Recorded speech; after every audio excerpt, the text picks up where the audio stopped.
Last week's USPGA Championship saw Jason Dufner win his first major. And watching over the course of the weekend, I picked up on a couple of things that I'd like to share with you that I really think can help improve your own game, your own ball striking and your own scoring out on the golf course. Now, the two key elements I'm going to talk about are not necessarily swing elements. You'll notice on these videos that we steer very consciously away from trying to incorporate the golf swings of the tour players.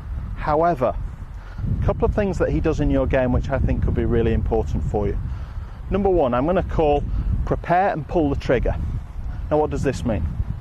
During his pre-shot routine, those of you who may have seen him play will have noticed that he has quite an exaggerated waggle prior to striking the ball. It's almost an exaggerated rehearsal of the start of the swing. Now, to me, this serves a couple of purposes. Number one, it helps keep him relaxed. See, many golfers, when they're on the golf course, build a setup in front of the ball, and when they stand over the ball, there's a tendency to freeze and get stuck. And there's a big pause before they then try and start the golf swing. Now, that pause, first of all, allows a lot of tension to develop in the body. So it's very difficult to take the club away smoothly. So a little bit of movement, be it a waggle with the club, or be it a slight shift from one foot to another, whatever it is that you maybe find in your game can help keep that motion, keep that momentum going, can be very useful in terms of staying relaxed before the shot.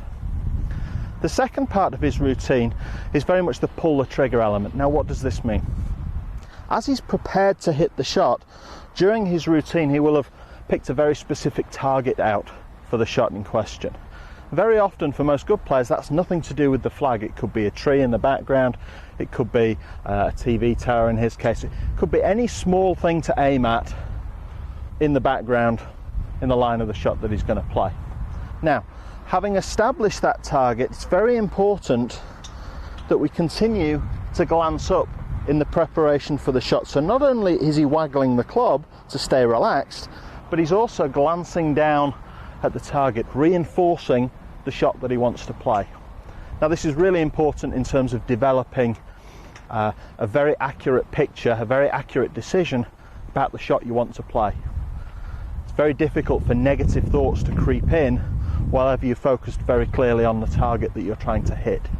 So the two elements to his swing very much combine together. We have a waggle, which allows him to stay relaxed.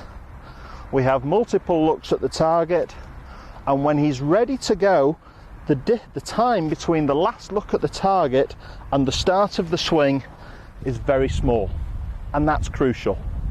The longer you stand stationary over the ball, the harder it is to pull the trigger, as we say, start the swing and execute an accurate shot. Now, part two relates more to his demeanour. One of the things that he's quite famous for is apparently never smiling. So he's very much a stone-faced kind of player, and I'm certainly not suggesting for a minute that we go out and play and never smile around the golf course.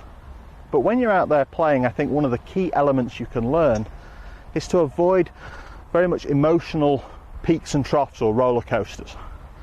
Players who tend to be very excited about good shots and then very upset or angry, disappointed, frustrated with bad shots tend to underperform most of the time.